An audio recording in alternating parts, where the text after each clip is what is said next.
In this video, I'm going to be sharing with you a scalping session with price action trader. We're looking at S&P 500 mini futures, and the structure of the market is indicating a trend range. Right now, I can see there is a strong support at the bottom, resistance at top, and when I'm trading a trend range, my goal as a trader is to look for setups at the bottom and at the top, because I want to buy low, sell high, and I want to fade the breakouts.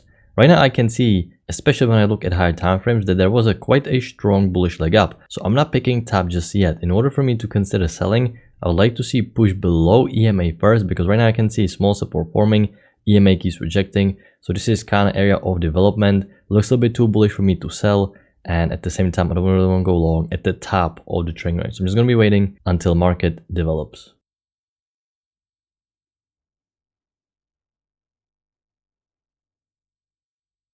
Alright traders, so I'm resuming the video because I just entered a second entry short after uptrend played up because of a new low. First entry short, second entry short at the top of the trend range. Actually, this is a failed breakout. I didn't like selling here because we had an uptrend working higher, break, new extreme. But because we finally created new high that is higher than this latest highest high inside of this channel, most breakouts according to rules will fail. So we're selling high according to range rules. This is a decent bearish bar, only 1.25 size. So I'm scalping for 8 ticks, leaving one contract as a runner at the bottom of the trend range, because I'm just applying the range rules. You want to buy low, sell high, and because uptrend played out, this is quite a broad sideways break. There's a big chance there is going to be at least a little push to the downside.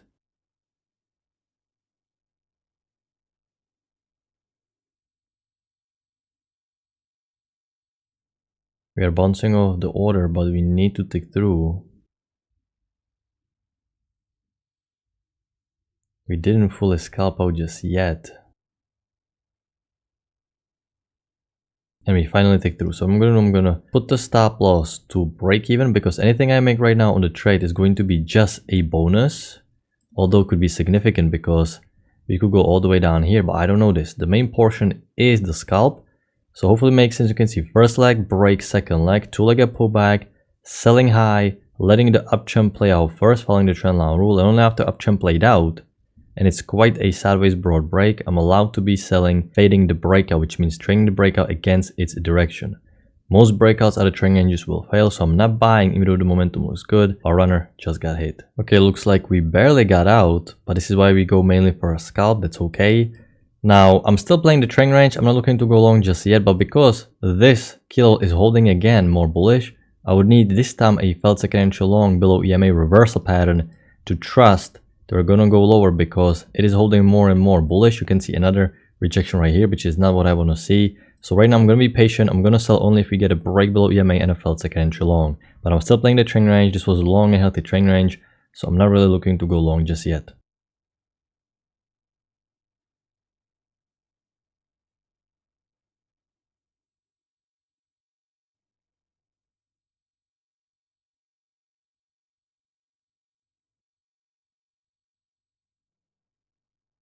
Resuming the video because we had a failed second entry long. This was quite confusing area because we had bullish imbalance, series of high lows breaking out of the trend range. Once you can see the bullish imbalance forming, this means I stop looking to fade the breakout because the breakout may be successful.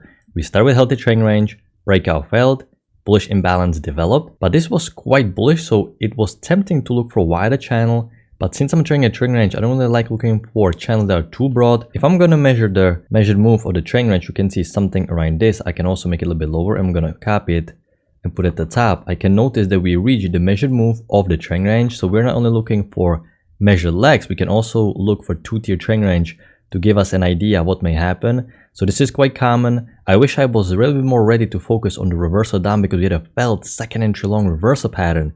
But because this was too bullish, the bullish spike, they trap all the bulls, it was a little bit confusing. So I didn't really take this, but looking back, it makes sense what happened here. Felt second entry long back into the trend range. Our downtrend played out with the break and a new extreme following the trend line rule. We have strong push above EMA, so I'm going to be monitoring this bullish push. There's going to be decent second entry long at the EMA. I will consider it because this uptrend is going to need new extreme. If we have a break, because we just played out with the break and new extreme. Alright, so we have a very tempting second entry long because it is also part of the failed second entry short that formed earlier, while this channel needs new high. But because the price action right now finds itself in sideways structure like this, I wanted the second entry long to form a little bit lower so I have room to get out before creating new high here or these highs. Had it from a little bit lower, I would have liked it because there's a continuation of the failed second entry short and a new high for a central long, second entry long. But right now it is a little bit sideways, so I'm going to be waiting here. Right, traders, I'm resuming video again. We have a second entry long while the spike and a channel needs new high, but the bar is very close to reaching these highs. So I'm trying to see if there's going to be pullback to get my limit order so I have room to scalp out for 2 points before reaching the high. The bar closed unfortunately way too big, so I wanted to use deeper limit order here. Sometimes when the bar ends so big, there's a pullback before it goes higher. So this is what I'm trying to do here because we have a second entry long, spike and a channel needs new high, EMA keeps holding. I may do a little bit like this. How big is the stop loss? Well, not that small, but I really think we're going to push higher and to create the new high here. I decided to cancel the order because we created almost a point up. I was hoping really to get a pullback on the secondary bar after our trigger.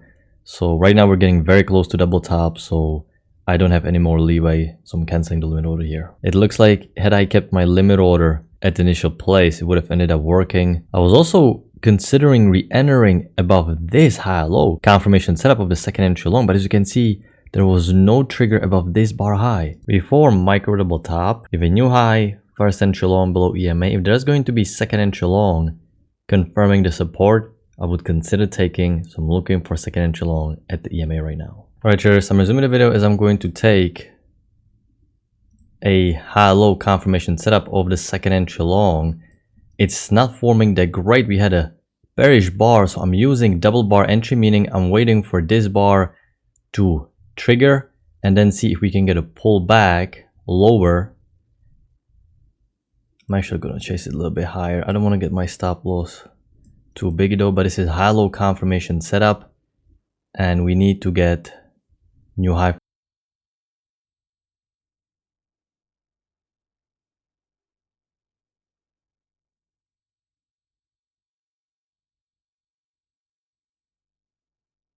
And we didn't get filled, so I need to cancel the order now. I'm gonna wrap it up with my one single trade. It was a solid day following price action rules. Let's go through the structure from the very beginning of the session because we started with very tight trading range, EMA flat, prices swinging up and down through the EMA. However, every single high is lower and lower, which gives this more of a bearish bias.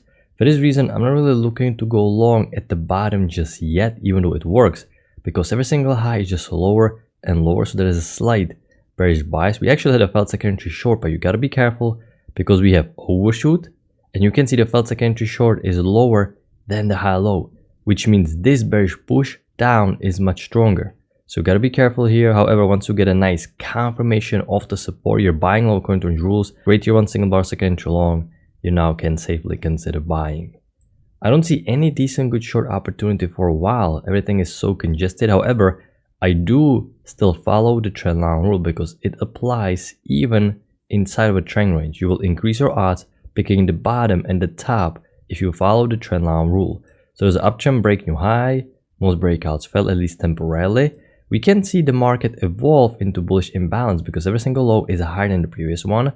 Once you see imbalance, you have to stop fading. You have to stop selling. So after I see this bullish push up, EMA holding, you can see I'm pausing looking to sell out in the failed second entry long below EMA or confirm downtrend. Now this is happening, so bullish imbalance eventually broke market higher. This area was a little bit confusing because it is starting to be way too bullish, but at the same time the structure is still overall quite rangy and no good channel fits because you don't really want to be drawing channels that are too broad for trend range.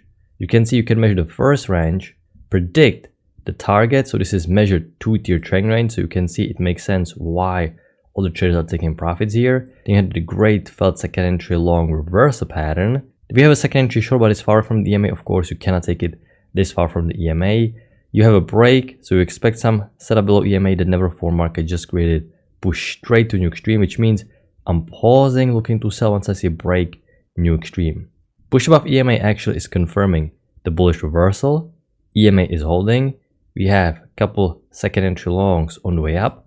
Now I'm looking for wider channel because the short-term one, as I was playing at the time, like this, doesn't really fit the structure. It's not proportionate because this move up is so much larger than the initial tiny spike in a channel. For this reason, I know I'm safe to be playing the wider channel because it has a lot of confirmations, looks very healthy, Nice and confirmed channel. The trend line rule says after break, we expect for price action to create new extreme, and this is indeed what happened. We had a high low, but you needed to form double bar entry. Actually, if you keep your stop loss one tick below the signal bar, which is what you always have to do, even when using double bar entry, you still would have survived. But this was really the nice setup. You have a first entry long, second entry long. By the way, the failed second entry short never triggered here above bullish bar. It would have to be another double bar entry, but this time there was no trigger, and there was a nice high-low confirmation setup at the bottom of the trend range while the opportunities new high and trend line rule played out. So this is the overall structure for the day. Fairly predictable price action. You needed to be a little bit patient because the day started with quite a slow development, but shortly after the bullish channel started, and it's pretty much straightforward. You're just trying to time the entry properly. You're drawing the short-term channels and you follow the main trend line rule. So I'm going to wrap it up. I hope you had a good trading day, and I'm going to talk to you next time. Good luck with your trading.